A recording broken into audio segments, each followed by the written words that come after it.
The day has finally arrived. It's March 15th, 2026, and it is International Long COVID Awareness Day.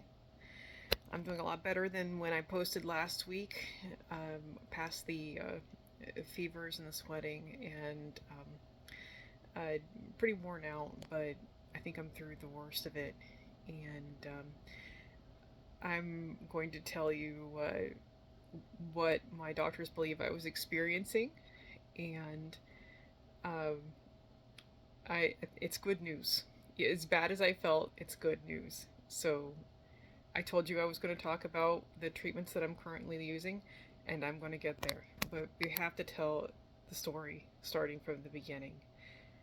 So it's been 6 years since I had since long COVID started for me, and I was first infected March 3rd, 2020, and I was sick for nearly 4 months when that started. I think that was the length of my acute illness, and then had a brief remission, and suddenly symptoms were back within a matter of weeks. So I thought I was cured, and then it began all over again. And from that moment on, symptoms have never stopped. So I've tried a lot of things to get better, especially when I found out that COVID could damage your immune system. And when I discovered that it had damaged mine in lymphocyte subsets that I had done in December of 2020, that was the earliest I could get a test, then I was determined to try to repair my immune system. And it seemed like the damage was very similar to HIV, not just CD4, but all of my lymphocytes subsets were affected and dropped by 30 to 50% from where I had been in values that were taken in 2018 and 2019. I was being evaluated for another medical condition and checking to see if I had a form of genetic primary immune deficiency and what that affected.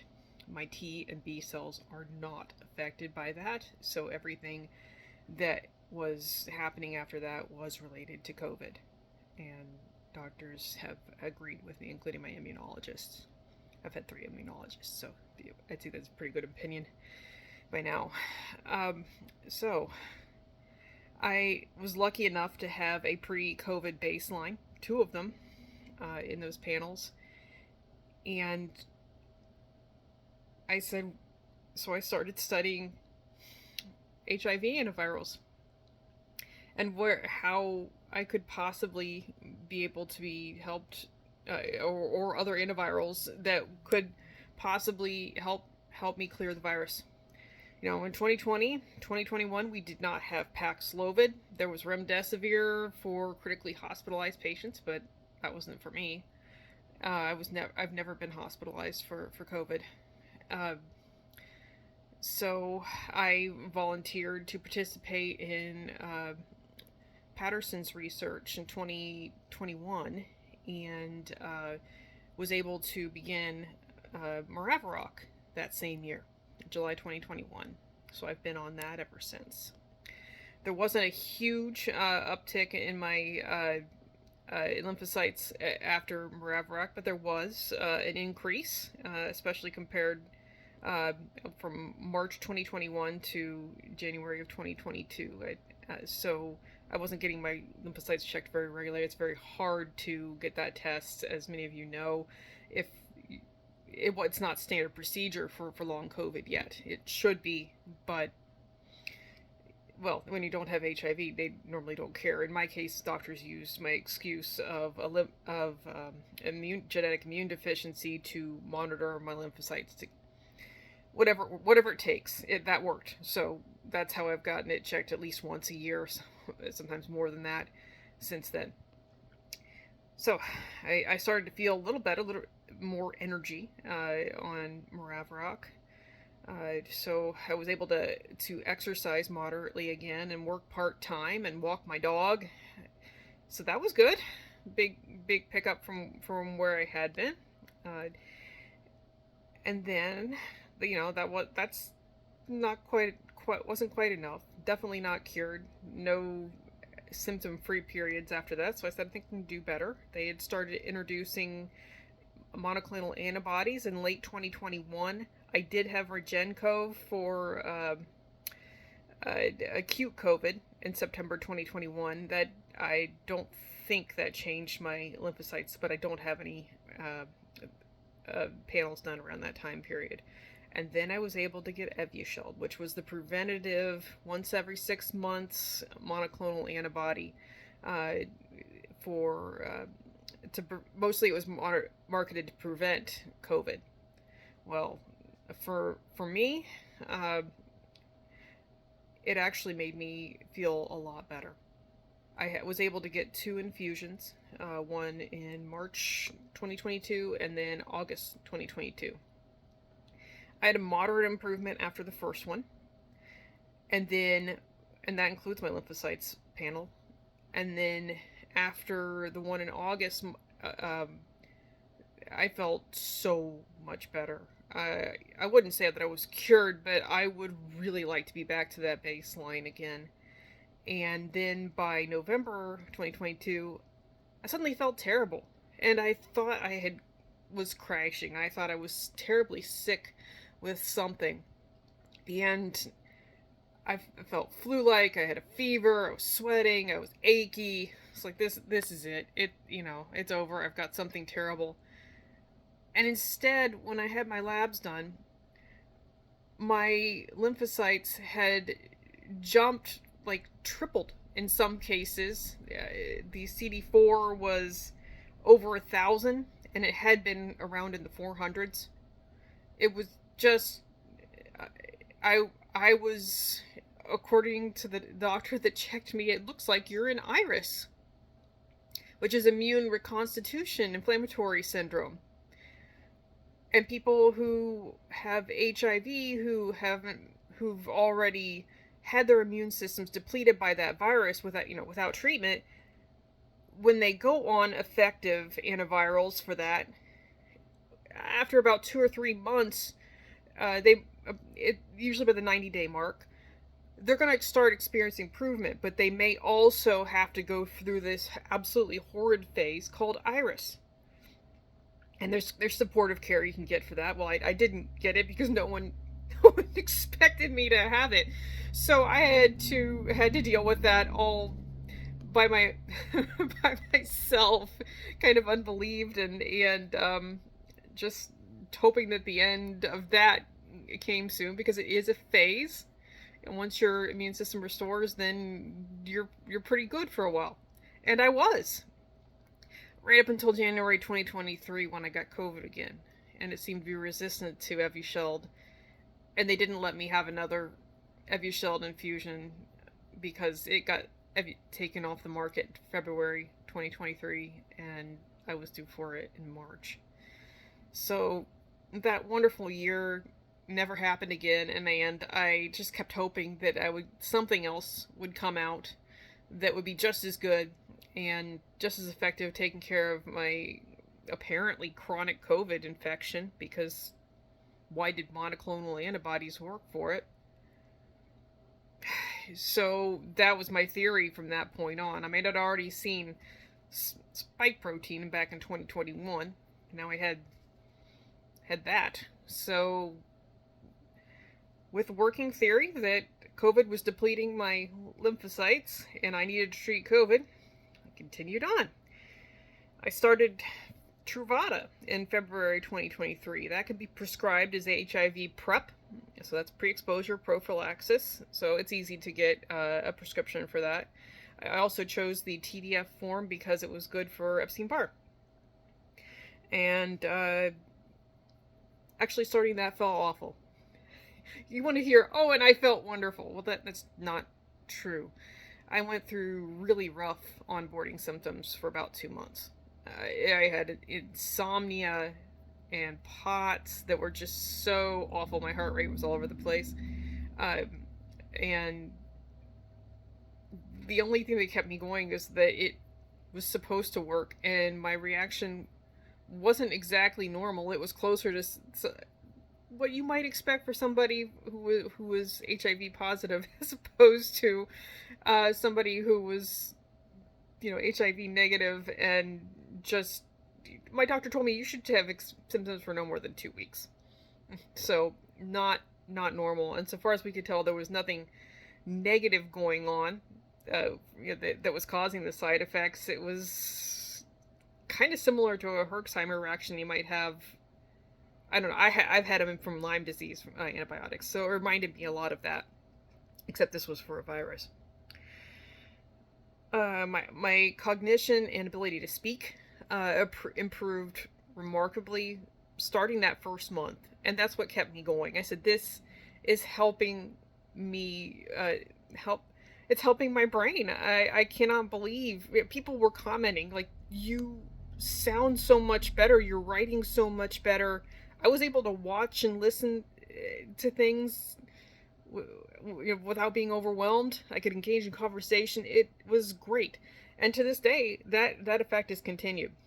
It's because I've stayed on the two drugs that are in Truvada.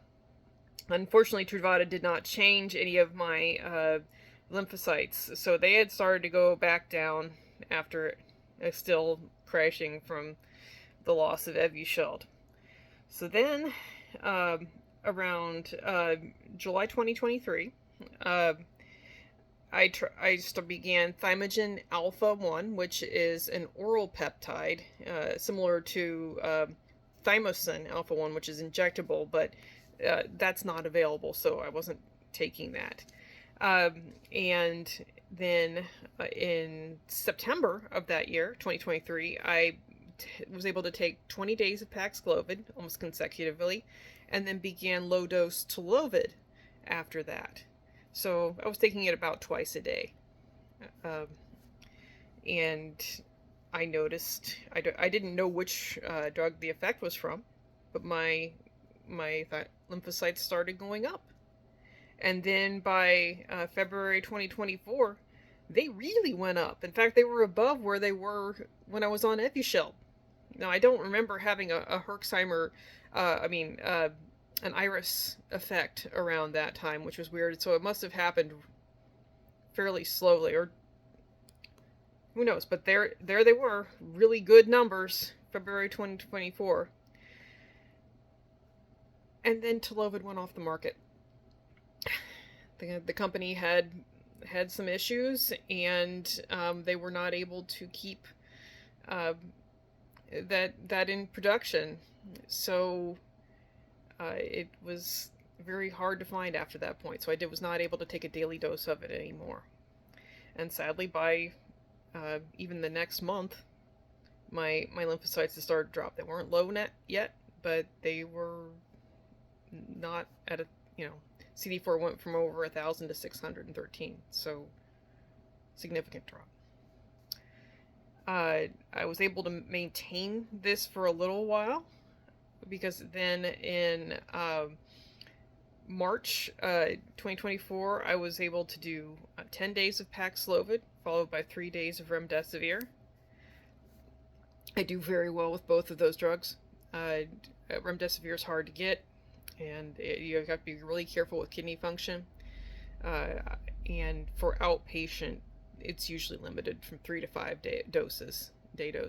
So it's all IV. It's not fun to get. I felt like a pincushion after all of that.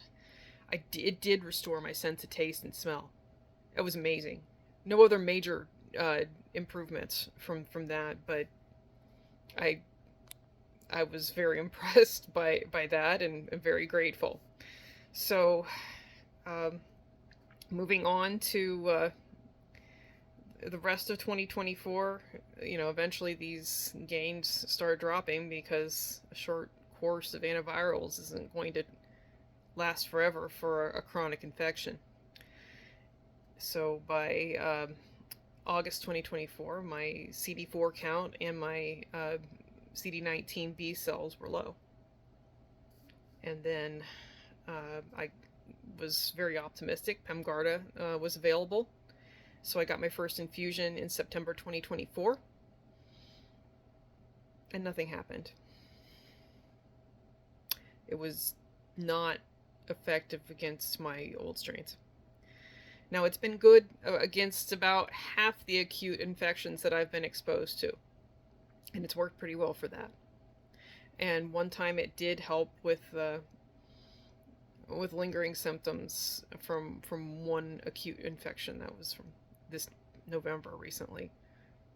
But I think if it's hit or miss whether it's going to be effective, especially since it's modeled for newer strains. And one of the original long haulers, it it wasn't made for 2020 folks. I mean, you could get lucky. I'm just making no promises, giving the most honest and realistic uh, story that I can here. It did not. I think it's a great product. I'm so glad they're making it, and I've heard good stories from other folks. It just wasn't the one for me, and I have continued to get it every 3 months ever since September 2024. So, uh, for what it does, and it is made to prevent acute COVID infections. It's not labeled for treating long COVID yet. It might be, or maybe that'll be in Vivid's next one. But it's done what was supposed to do. So for that, I'm grateful, and I'm grateful to be able to try it and stay on it.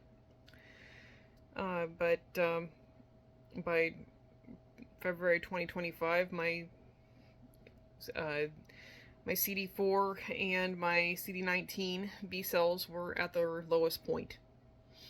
My CD4 was 420, and my B cell count was 54, which is about half of normal. 50, 100, about 100 is considered normal count, and so I was very low. And I said I need to find I was getting desperate. I'm like, this is scary. I am at great risk for infections at this point. I need to try something stronger. So I had been researching a lot of antivirals, helping LCAP write their book, A National Research and Treatment Agenda for Long COVID. And so I had seen a lot of the options and what was available. So Stribild, and I figured the least amount of problems for switching a drug would probably be to go from Truvada to Stribild, because Stribild contains two of the core drugs that are in Truvada. So all it's adding is a booster and an integrase inhibitor, and keeping the other two the same. I had no issues at all switching the drug. Not a single speed bump. It was not a hitch. It was great. I was so glad, because I was scared after Truvada. I said, I don't want to go through that again. So no, it was nothing but good things, and very gradually, my B cells have gone up since I've been on that. I've been stayed on that since February 2024. I mean 2025. Sorry. And by the next time that I measured my B cells, 4 months later, it'd gone from 54 to 95. And I was really, really happy, and I really hoped it wasn't a one-time glitch. And it wasn't. Because in September, they went up to 101. They're not rising fast, but they're not going down anymore. And then, I thought it was terrible, and I thought it was going to really set me back. In November 2025, I got COVID. I had several doctor's office appointments that week, and I don't know which one. I always wear a mask, but it still happens. One of them was an eye doctor. They get right up in your face. No, they won't mask for me. And no, I don't have an option of somewhere else to go. So, I take that risk. I didn't see anybody sick. It doesn't matter. It happens. So, Talovid was back on the market, and I couldn't get any more Paxlovid because my insurance doesn't cover it more than twice a year. So I started the acute level dose for Talovid, and that's 3 capsules 4 times a day, and it helped a lot. I got through that infection, and like I said, the Pemgarda infusion that happened in December felt like it cleared out the remaining symptoms, and felt like wasn't fighting that infection anymore. But I stayed on the Talovid. And when I checked, and this I was just completely shocked, when I checked my uh, when I checked my lymphocytes in December 2025, the CD4 had gone from 456 up to 677. I've never been in this. I mean, it's been a long time since I was in the 600 range. And I said, "What's going on here?" And the Stribild having its wonderful effect. The B cells had gone up to 115, so still gradually rising. And then for, I'd say since January, I felt really, really awful. And I don't know how many infections were coming out. I think I said in my previous video that at one point I had 6 infections all at once that we knew that I was fighting. Yeah, so I had, and still have, I still have thrush. I've been fighting Lyme. You can see my lovely Bell's palsy still in effect, this droop on the right side of my face from neuro Lyme. I'm fighting that. I've been running fevers. I've been having sweats. I've been achy. And believe it or not, it's because my immune system is coming back online. It is my lymphocytes are back up in that iris level high range again, and they're probably lower now. I can't get a test at the moment. Probably shouldn't test more often than once a month anyway. But my in February 23rd this year, 2026, my CD4 count was 1,191. It had jumped like almost over 500 units in 2 months, and my CD4 went from 407 up to 768, and my CD3 count went from 1090 to 1,983. It's almost doubled. So I'm fighting, and I feel terrible, but it's a good thing. And like I said, I am coming through it. This week is way better than last week. And so I'm going to stay on this protocol. And that current one is, immune globulin, which I've been on for my primary immune deficiency ever since 2019. And I received that sub-Q once a week. And then Maraviroc, which I started in 2021. And Pemgarda, as long as that's available. And Stribild and Talovid. And these seem to be the core antiviral, anti-inflammatory team that, I'm not saying it will work for everyone, but I'm saying they are safe together in combination. I mean, obviously your kidney and liver function matters, but they don't interfere with each other, according to my doctors, and they cover all the bases of the antibody boost, anti-inflammation, a full antiretroviral art therapy that you would see in HIV. That's in Stribild. Maraviroc is also in HIV, is known not only to reduce CCR5 inflammation, but it also potentially blocks viral entry into cells. Could be doing the same thing for COVID. I'm not going to say that it does. That's a theory. And then Talovid being my substitute. Paxlovid is great. Can't get it. Can't really take it long term anyway.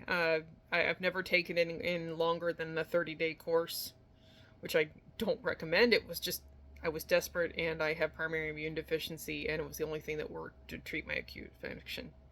So, Tolovid, way safer to take long term, and the dose can be titrated up and down to your tolerance level or what's effective for you. They have uh, recommended dosages written on their website, and you can just figure that out if you want to try that. So, uh,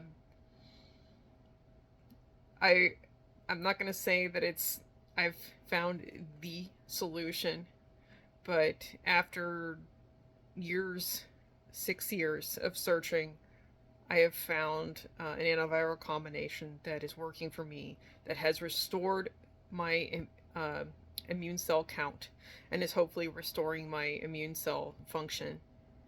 It doesn't take away my primary immune deficiency. I've still got to deal with that. And I still have Lyme disease. And I had that before COVID too. But I'd rather have to deal with just those things than COVID dragging me down and making me sicker. So I look forward to seeing what comes next in my hopeful healing. I'm not saying cure, though my shirt does. My shirt says cure long COVID, which we definitely should try to do. But if we can have a treatment regimen like the people with HIV have, where we can just take our daily medications and end up with a low viral load and a well-functioning immune system, that to me is exactly the kind of success I've been looking for. So I wanted to give you guys hope. Yeah, I know it's been hell, but I wanted to give you hope that there are possible treatments available to us right now that could work for those of us that have chronic viral infection from SARS-CoV-2. So happy International Long COVID Awareness Day. Finally. Happy. I hope you all have a wonderful day. And I wish you all, if you want to talk about this, I'm going to post the, I wish you all better health and success. And I'm going to post I've graphed out all my lymphocyte subsets and the timeline of my treatment changes that affected them. So I know you you don't have to take notes. It's gonna be right there in one easy spreadsheet. So just look below, you'll find it. And if you've got any questions, just send them my way. I'm happy to talk about this. And signing off.